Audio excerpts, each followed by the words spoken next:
Guadalupe. La muchacha pensó que ya se lo había quitado de encima.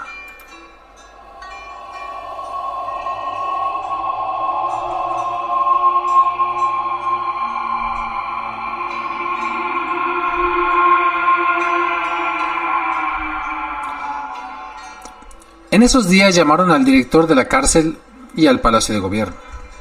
Un funcionario de alta jerarquía judicial le dijo que había que eliminar a un tal Juan Sin Miedo, autor de la muerte de una señora de la hacienda de Cacaria.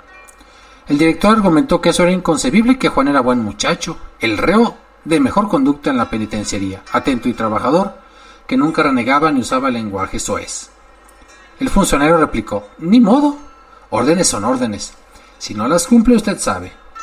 Yo ya le dije, métalo a la celda maldita y ya. Cuentan que el director de la penitenciaría llegó y lo contó a los celadores y personas de confianza. Aquello era monstruoso, el muchacho era el mejor reo del penal por su buen comportamiento. Lo platicaron y lo pensaron más de 2 veces porque no encontraban razón de ser de aquella orden. Al fin, un celador astuto y malvado se acercó a Juan y le dijo: ¿es cierto que a ti te dicen Juan Sin Miedo porque no tienes miedo de nada? El muchacho contestó: sí. ¿Aceptas quedarte una noche en la celda maldita? El interrogado movió afirmativamente la cabeza y terminó el diálogo. Nunca se supo si fue por compromiso o por valor de verdad. La realidad es que Juan aceptó. A las autoridades del penal les dio gusto porque cumplían con una orden recibida sin actuar con crueldad, con aquel muchacho que se había ganado la estima de todos. Juan, que no conocía el fondo de la propuesta, dentro de su miedo, si es que lo tenía, abrigaba la esperanza de descubrir la razón del misterio que envolvía aquel calabozo. Los reos amigos del muchacho que conocieron su decisión la consideraron absurda y suicida. El director de la penitenciaría, al conocer que la sentencia de muerte estaba por cumplirse, mandó llamar al presidiario, a quien estimaba y había tratado de salvarle, y le preguntó: ¿qué necesitas?, pensando para sus adentros que era la última gracia que concedía a aquel sentenciado a muerte. Juan, sereno como siempre, contestó: un banco, una docena de velas de cebo grandes y una caja de cerillos. El muchacho no pedía arma alguna porque sabía que no se la permitían. Los materiales solicitados se le proporcionaron al reo sin que pusiera resistencia a nadie, y por su propio paso y voluntad se acercaba a lo que sería la última noche de su vida. La pesada puerta de la mazmorra de la muerte se cerró y Juan Sin Miedo quedó dentro de ella, resuelto a descubrir el misterio. Todos pensaban que Juan ya había muerto, menos él, que con firme decisión algo le decía que esa noche él empezaba a vivir de la inmortalidad de su leyenda.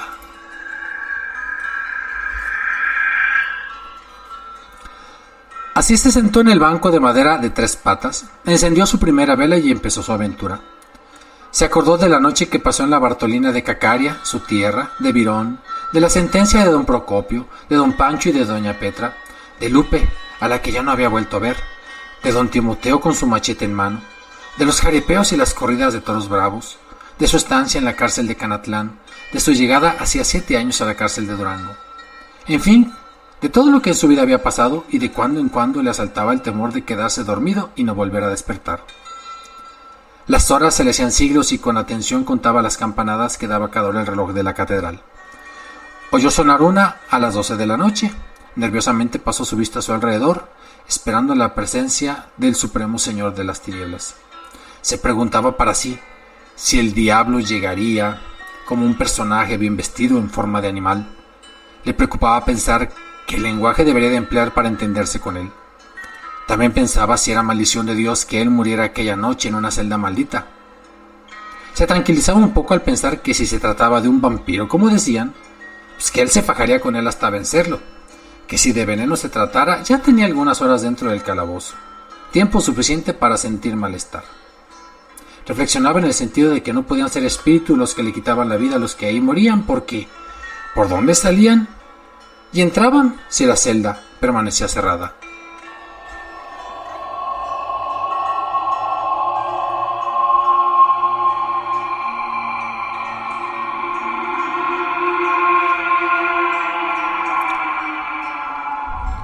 A veces temeroso, otras con confianza, fueron pasando las horas y el reloj sonó las 2 de la mañana. Cuando sonó esta hora, se puso a contar desde la hora que había sido encerrado, a las 6 de la tarde. Ya llevaba 8 horas en vela y le faltaban 4 para que amaneciera. Él había calculado consumir una vela en cada hora y el cálculo resultó erróneo.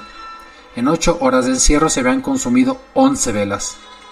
Y nada más le quedaba una para las 4 horas que faltaban.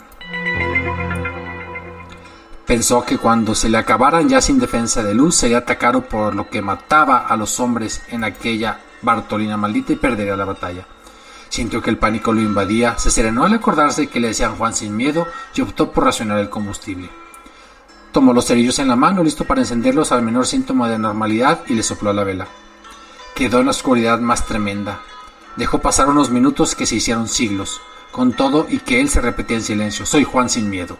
El miedo lo venció y prendió la luz.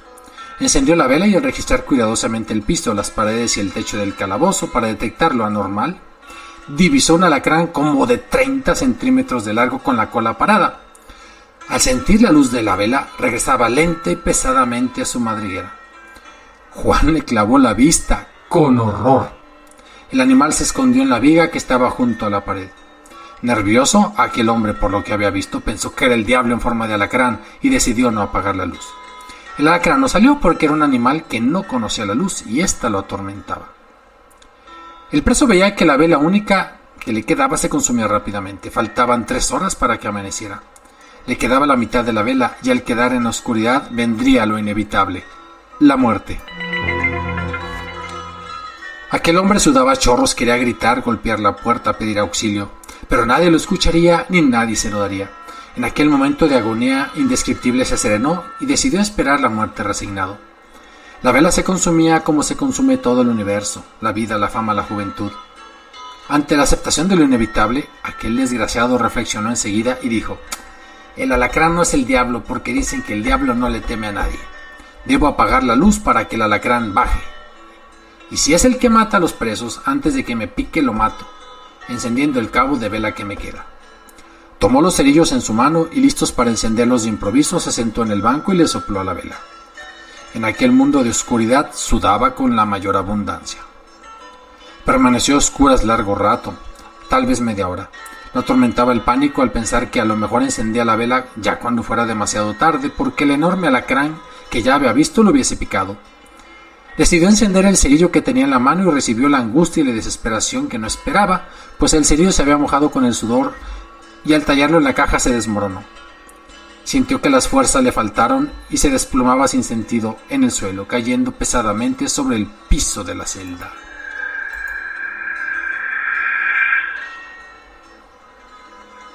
Un sopor de resignación y sensación de indiferencia inundó su cuerpo y se quedó tirado totalmente relajado sobre las losas húmedas del calabozo, de donde otro día lo sacarían los camilleros para darle cristiana sepultura. Juan había quedado sin sentido y en la oscuridad cuando estaba a punto de ganar la batalla contra la muerte. De pronto el deseo de vivir en aquel joven afloró del subconsciente. Le salieron fuerzas, no supo de dónde. Lo cierto es que se incorporó violentamente, palpó las manos sobre el piso y encontró los cerillos que había soltado. La caja estaba totalmente mojada. Talló un fósforo sobre la losa de la celda y no encendió, se desmoronó por la humedad. Nerviosamente tomó otro y lo talló sobre el cinturón. El cerillo prendió y se iluminó la celda. Encendió el pedazo de tela y miró asustado el enorme alacrán a menos de 1 metro del piso del calabozo.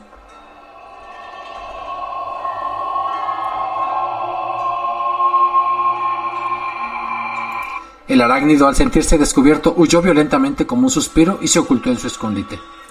El reloj sonaba a las 4 de la mañana, faltando 2 horas para que amaneciera. Los cerillos estaban húmedos, la vela se consumía, solamente quedaba un cabito de unos 6 centímetros de longitud.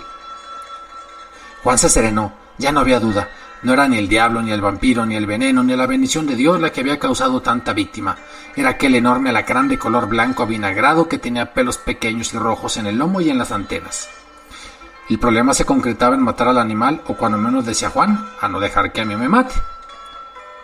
En la pared de la celda, del lado opuesto de donde salía el arácnido, buscó el preso la piedra más seca y tersa, donde poder frotar los cerillos para encenderlos. Acercó el banco a ese lugar, se paró sobre él y le sopló al cabo de vela sosteniéndolo con la otra mano. Serenamente dejó que pasara el tiempo y cuando el reloj sonó a las 5 de la mañana encendió el cerillo. prendió el pequeño cabo de su última vela y al revisar la celda, miró al enorme animal que al acecho de Juan esperaba estático, otra vez a menos de 1 metro de distancia del banco, y estaba esperando que el preso descendiera del mueble para picarlo.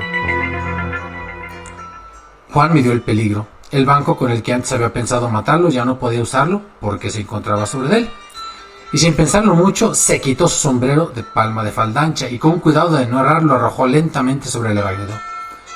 Al sentir que lo había atrapado, bajó violentamente del banco de 3 patas y puso el mueble sobre la copa del sombrero para que hiciera peso y no escapara su preciosa presa.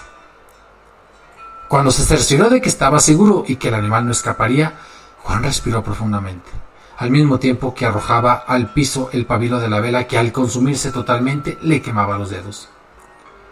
Se volvió a quedar a oscuras y prorrumpió en llanto. Durante unos minutos lloró sin contenerse. Juan lloraba. Él no sabía si era de alegría, de coraje, de triunfo o de emoción, o todavía de miedo por la oscuridad. Cuando de pronto los pasos de 2 camilleros y un carcelero se oyeron en la puerta. Iban a recoger el cadáver de Juan para enterrarlo. La celda se iluminó con la luz de la mañana. Juan, con modestia, después de saludarlos, les dijo: «Ayúdenme a sacar una cosa que tengo aquí. Es un alacrán muy grande que es el que ha matado a todos los presos que han muerto en esta celda». Al animal lo atraparon vivo y poniéndolo en un enorme frasco de vidrio, lo mandaron como ejemplar raro al Museo Nacional de Historia Natural, en la Ciudad de México, donde por mucho tiempo se exhibió con esta inscripción al calce: «El alacrán de la cárcel de Durango». Juan fue indultado y puesto en libertad por su hazaña. Volvió a Cacaria y se casó con la Lupe. El calabozo dejó de ser la celda de la muerte y volvió a su antiguo nombre, la celda de San Juan. En la actualidad, esa cárcel ya no existe. Se dice que un hotel de los mejores de la ciudad, está donde antes eran las antiguas celdas y parece irónico que ahora la gente pague una buena cantidad por hospedarse en algunos cuartos que otrora fueron las cárceles donde estaban los peores reos y donde estaba el calabozo de la muerte.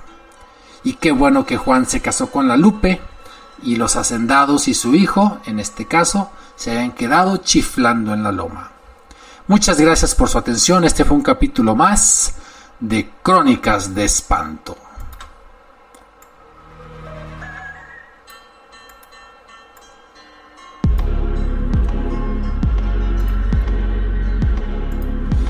Créditos al Gran Libro de Leyendas de México, créditos también a la página de Turismo de Durango y créditos también al portal Durango Unido. Nos vemos.